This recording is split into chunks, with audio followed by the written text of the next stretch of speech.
Practically speaking, we are looking for a lot of interaction rather than long lectures. Having said that, this session where we have requested Dr. Satish Girmaji, Dr. Achal Bhagat, and Dr. Alok Agua from Bangalore, Delhi, and Kolkata,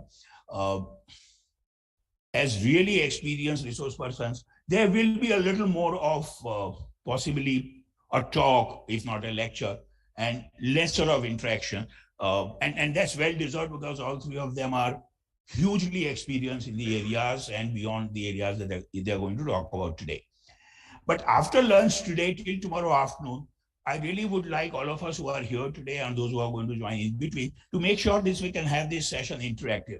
I'm sure the two chairpersons here for this session will also try and make sure that after talk from Dr. Girmaji, Dr. Achal Bhagat, and Dr. Alok Agua, we will have some interaction or possibility for interaction.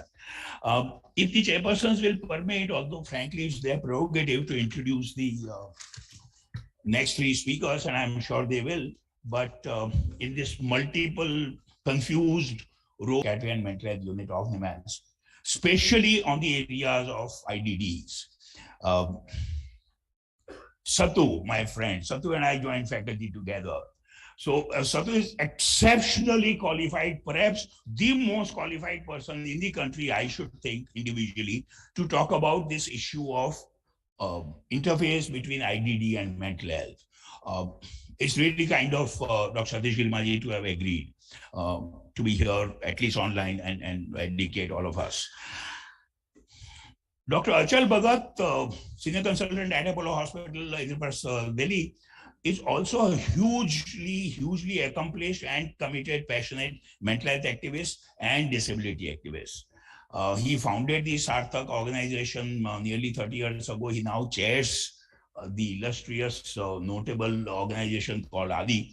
And Achal is, again, I think, for the interface between clinical mental health and disability, I really can't think of anybody but Achal Bhagat who can educate us and give us some direction about what we are looking for these 2 days. I hope Dr. Achal Bhagat is also online. Achal is a bit younger than Satish Girmaji and I, but Achal and I have had the good fortune of working together on many committees and groups, and we do see each other as good friends. I'm sure Achal is going to bring richness that you will find very exciting on intersectionality of issues for mental illness and disability. And Dr. Alok Agua, many of us here would know about, if you haven't already heard her. Dr. Alok Agua was the first chairperson of the National Trust when it was formulated in 2000. And as Dr. Manish Abraham, we were chatting, Dr. Alok Agua represented India along with perhaps one or two other people, but single-handedly, I think, on the UNCRPD drafting committee at the New York headquarters. And Dr. Alok Agua, I have known for the last few years, is an exceptionally erudite, passionate rehabilitation professional, advocate, activist, policymaker, and the list can go on. So, ladies and gentlemen, I'll request the chairpersons now, again in that confused multiple role of being the organizer and panelists here and whatever, to take on. But be sure, Dr. Satish Girmaji, Dr. Achal Bhagat, and Dr. Alok Agua is a galaxy that I don't think we will find anytime soon again. And I'm really individually and on behalf of the Organizing Committee very grateful to all three of them. And of course, Madam Pranjal, D.M. Shadra, and my colleague, Professor Shruti Srivastav, to be here to chair. Please.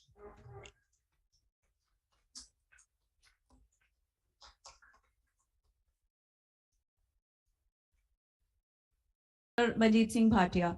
So, without wasting time, we would like to request the speakers to restrict their sessions to 15 minutes each so that we can have a good brainstorming discussion from all the participants as well as from the panelists and the chairs, so that this will be, because we have to address the gaps and we have to address, since the madam is there, we would like the policy changes also to emerge at the end of this session. So I would request the speakers who are renowned, very much renowned in their own field, to restrict their presentations to 15 minutes each.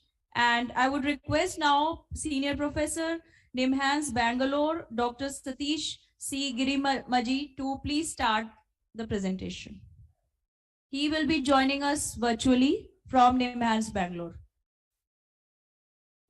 Thank you, Dr. Nimesh, and I hope I am audible. Yes, sir, you are audible, please. Okay, and also thank the chairpersons for this panel, and also my co-panelists, and for whom I have very high regard. And so I start my presentation with two stories, or actually two case examples. The first one is that of a 35-year-old man who has moderate intellectual developmental disorder or intellectual disability with a test IQ of 43. He lives with his single mother who recognized that he had some developmental problem when he was very young, got him assessed, and learned more about his condition, and then learned that the only way forward is that he needs to be trained, educated, and that he has to learn how to be independent. So she started on this journey from a very young, when he was very young. And she also learned how to network with other families, with other children, with other families. She became part of a parent association. She went through a caregiver training program so that she would learn how to train, her son better. So as he grew up, she provided all kinds of support and training for him to become as independent as possible. Now, at the age of 35 years, he goes to a factory. He works, does packaging work, and he has been working there for the last 8 years. And he is very well respected by everybody, the management of the factory. He's now paid around 12,000, and he has all the ESI benefits. In fact, he got his mother operated for some problem through the ESI benefit, and mother had never imagined that by his earnings she would be able to sail through a difficult situation like that. And so, and he uses public transport to go to his workplace, and all the drivers and conductors in the public transport know him. They accommodate him and they are helpful to him so that he can go up and down. And in the weekends, he has learned how to sing bhajans. He goes to the nearby temple and then he sings there, and people like him. And he also likes going. People also who come to the temple like him singing bhajans. So this is the first case. Of course, he has some limitations. He cannot handle money. He gives the whole money to his mother, who handles on his behalf. And then you put him in an unfamiliar surrounding or a place, he has really a great difficulty in finding his way around and managing the situation.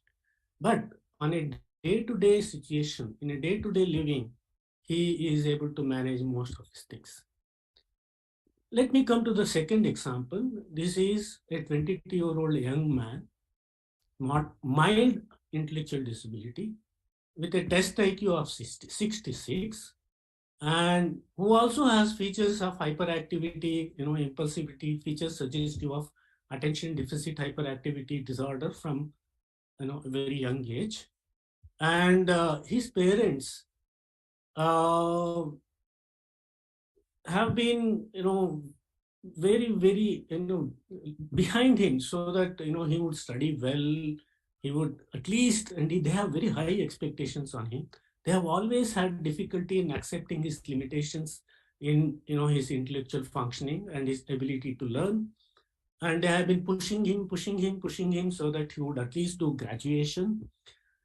This boy, what happened initially, he went to the school, he learned something, and he started hitting his school. He developed very severe school refusal and he dropped out. So now for the last few years, he has not been going to school. He has been at home most of the time. And he also, parents have been very, overprotective, over-involved, and, permissive, and with very inconsistent disciplining from the very young age.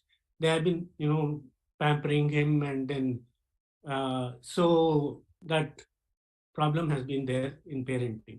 So now what has happened in the last few years, he has become very demanding, very stubborn, wants his way all the time. And if his demands are not met, he threatens aggression, sometimes indulges in aggression and violence, and somehow sees that his demands are met.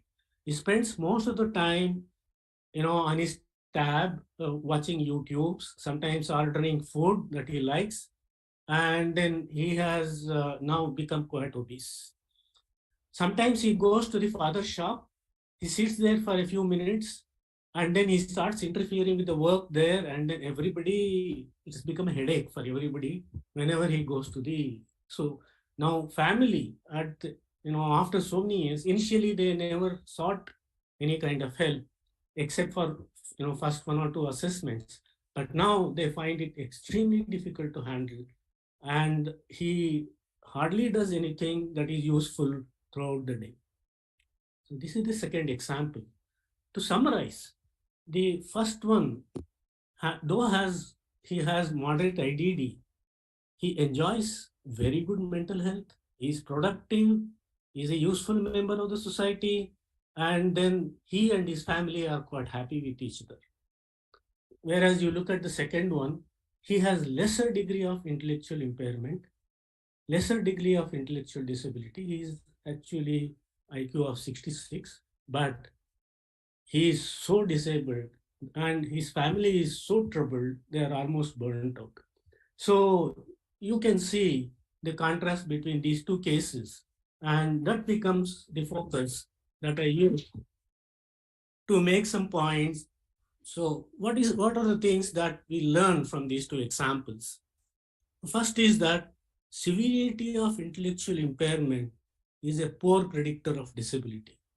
There may be somebody who has moderate intellectual impairment, but he may have, so the correlation between severity of intellectual impairment and the disability is modest at the most. Of course, it has some contribution to the severity of disability, extent of disability, but its contribution is modest. So what else is contributing to the disability? It is the personal and psychosocial factors. And that is where a new vista opens up. That's where a new story begins. This is the area of, family support, opportunities for training, accessibility to services, environmental support, proper identification and treatment of comorbid disorders, so on and so forth. When these things are in place and they happen, you see that there is a good outcome, there is minimization of disability. Otherwise, you can see that disability tends to get amplified so much. So the next lesson that we learn about IDD from that onwards is that there are two facets of intellectual disability or intellectual developmental disorder or disorder of intellectual development as it is called in ICD-11. One is that of disorder itself or impairment, which is the primary defining characteristic of the disorder. And the second is that of the disability, second facet, which is more socially constructed and which actually is byproduct to a large extent of many of the environmental factors. So the limitations, activity limitations, limitations in activities are what are called as the deficits in adaptive behavior have been now classified into three categories. That is deficits in practical skills, social skills, and in conceptual skills. If time permits, I think we can discuss these things about the types of skills that are deficient, and what can be done about them when we come for discussion. So let me now go on to some of the recent developments that have happened in this area and summarize these and we can again discuss these things again in detail if time permits at a later point of time. One is all the neurodevelopmental condition, all problems of development that involve some or other impediment to the growth and maturation of the brain have been grouped together as under a parent category called neurodevelopmental disorders. And you have intellectual developmental disorder, autism developmental disorder, speech and language disorder, SLD, and a number of other kinds of conditions. So they are all at the same footing in terms of what they are under the parent category of neurodevelopmental disorders, and they often coexist. That is the next thing. And when they coexist, they actually compound the disability, and the management issues become so much more complicated. So the next thing that is clearer now is the conceptual gradient between these three, which I have tried to explain again. I think it's important to understand this so that when I come to the mental health problems, it becomes so much easier to understand that. We have causative factors or etiological factors. I think when we had the inaugural session, many of the speakers focused on that. What has caused this intellectual developmental disorder? Then we have the disorder itself, and we have then thirdly, we have the disability, which can be amplified or minimized because of environmental factors. So some minimum disability will be there with intellectual disorder, but it can be amplified or it can be minimized because of environmental factors. So now, and the next thing that I would like to say is the nature of intellectual developmental disorder is such that these people are vulnerable to mental. They can jolly well, enjoy good mental health. There's no doubt about that. Like we saw in the case of the first gentleman, he enjoys perfect mental health, but that is not often the case. Many a times, mental health issues crop up, behavioral issues crop up in people with intellectual disability, IDD, and these problems can be as common as up to 1/3 to even half of people with IDDs have some or other problem behaviors or diagnosable mental health disorder. So they're quite prone. They are at a high risk to develop problem behaviors. They are high risk to develop diagnosable mental disorders. In fact, now it is known, the research has shown that the full range of mental health disorders or mental illnesses or psychiatric disorders, whatever you call them, can occur in people with mental, intellectual impairment, and they are more common. In fact, they are 3 times more common in this population. Up to half of them may have some or other kind of milder or more severe kind of mental health problem. So what happens when these two conditions occur together? The mental health problems come with their own, disability. So when both the conditions come together, there is a big overlap in the kind of disabilities that each condition causes.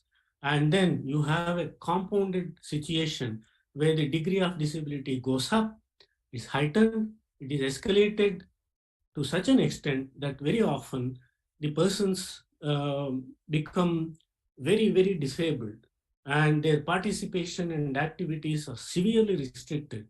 And this is the group of families, and this is the group of people whose family members and carers are highly stressed, distressed, and many times you see burnout in these families. If these but one thing we must remember, that is these mental health problems are recognizable, are treatable, though it's not easy to recognize mental health problems in people with IDDs because of a number of reasons. I'll just quote 2 reasons. One is diagnostic masking. That is, the manifestations of mental health problems that you see in people with average intelligence may not, be so visible in people with intellectual developmental disorder. So this is called as diagnostic masking. That is masking of the features of mental health problems because of the presence of intellectual disability. But there are ways to overcome this, block or barrier and go ahead. There's something called behavioral equivalence, which indicate the same psychopathology as you would expect in average, people with average intelligence. The second is a clinician error, a clinician's misconception that, of a misattribution of what is actually part of mental health disorder to that of intellectual developmental disorder itself. That is, if, for example, a child of 8 years is moving around a lot, not sitting in a place, pushing everything, pulling everything, अच्छा ये तो mentally retarded है, ये तो ID है, इसी के लिए ऐसे हो रहा है. That's not right. This is a separate problem. And if it has all the features that fulfills the criteria for ADHD, then ADHD should be diagnosed and treated. And when you do that, and this I think is a very important thing, a lesson for people, clinicians who care for people with intellectual developmental disorder, to identify comorbid mental health problem and take prompt steps to see that it is treated so that the person becomes the limitations which are imposed, the symptoms, not only symptoms come down, but also the disability that is associated. For example, children with IDD, with ADHD have such a great difficulty sit in a class, listen, understand, even in highly facilitative classrooms. So but once their ADHD comes down, they will be able to kind of pay more attention and then progress in terms of their academic and social skills. So this is the second lesson. Then the third thing that I would like to point out is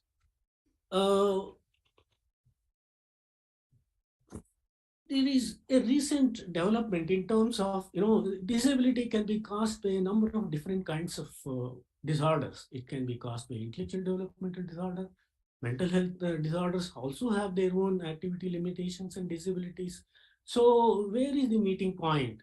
I think WHO has created a new kind of a system for coding, disabilities, and it's called as International Classification of Functioning. Though it is not very popular because it's very bulky and voluminous, it's a good approach. And all of us should have some working knowledge and understanding of ICD because it is transdiagnostic. Irrespective of whether somebody has mental health problem, intellectual developmental disorder, or both, you can measure, classify, and describe and understand. Not just that, it has four components. It has structure and functions, it has activity limitations, it has environmental factors, and it also has barriers and facilitators, so contextual factors and so on. So it also helps us not only to understand the extent of disability, but also what factors are contributing to it, what factors are contributing to minimization of disability, and that will help us to plan individually how to go about in terms of managing people with such kind of problems. So having heard all this, what can we do about all this? So I think again the WHO framework of secondary and tertiary prevention really fits well and handling this kind of problems. Just to mention a few before I close: early detection intervention, whether it's for IDD or mental health problems or when they are co-occurring; disability limitation through a number of steps and therapies and interventions, whether they are developmental interventions, cognitive stimulation, sensory motor stimulation, speech and language therapy, occupational therapy, special education, inclusion education, behavioral interventions, so on and so forth, rehabilitative measures, and pre-vocational training. In all of these come under the category of disability limitation, and enhance enablement of the capabilities and strengths the person already, assets and strengths the person already has. Then skills training and rehabilitation, as I mentioned. Then one more very important thing is, especially as it applies to Indian culture, is family support and family empowerment. I think Indian families, by and large, are very devoted to people who have any kind of disabilities, and they do their best, to work with them, to help them, to support them, to see that the best things are done to them. And I think it is a responsibility of the whole society to support these families in their job, which they, I think, is actually helping the society, and in whatever fashion that is possible, whether it is instrumental support, emotional support, professional support, any kind of support. I think family support actually not only helps the families in terms of managing the situation better, empowering them, and also to in turn help people with disabilities, whether it is IDD or otherwise any of these problems. I think finally build a society which treats people with IDD with respect and dignity, and I think that can only come with the concerted action of what I call 7 Ps.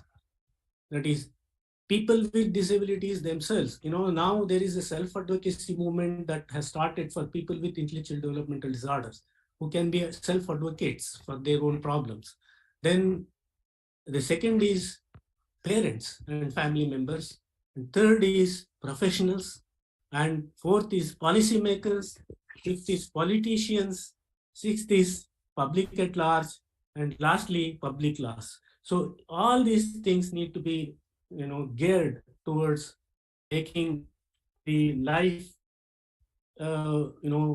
people with life of people with, IDDs to live the life with respect and dignity. Thank you very much. Thank you, Professor Dr. Satish, sir. Now I would request our moderator, Madam, to just provide with comments. A very good afternoon to all, and thank you so much for conducting such a great conference on such important topic. So it's interface between mental health and disability, and it's my first time I'm attending. Like it's first time I'm seeing there is like open discussion about the intersectionality of mental health with disability. So presently I am posted in district Shahadra, and what is and our great fortune is that IBHAS is also located there. So there is a lot of discussion about mental health. We have like Delhi government, in every district we have recently started something called mobile mental health unit. So through which ambulance, like there is a toll-free number, and if we get a call from there, ambulance goes and sees like what level of mental health care is needed by a person, and if the person needs some kind of treatment, so that person is brought to IBHAS, or otherwise he or she is sent to counseling. So I think we agree and we admit that we don't have like in Indian society there is no so much openness about mental health, and there is no acceptance of disability.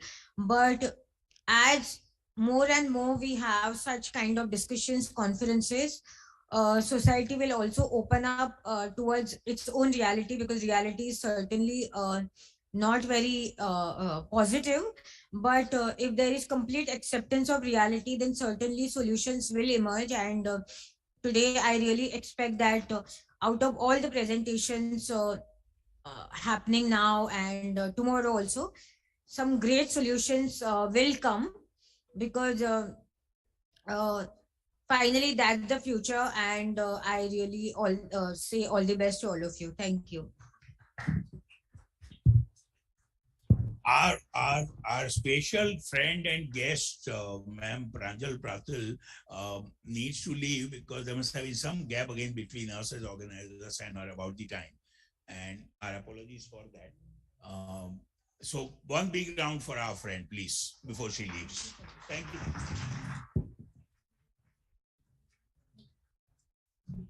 Just one.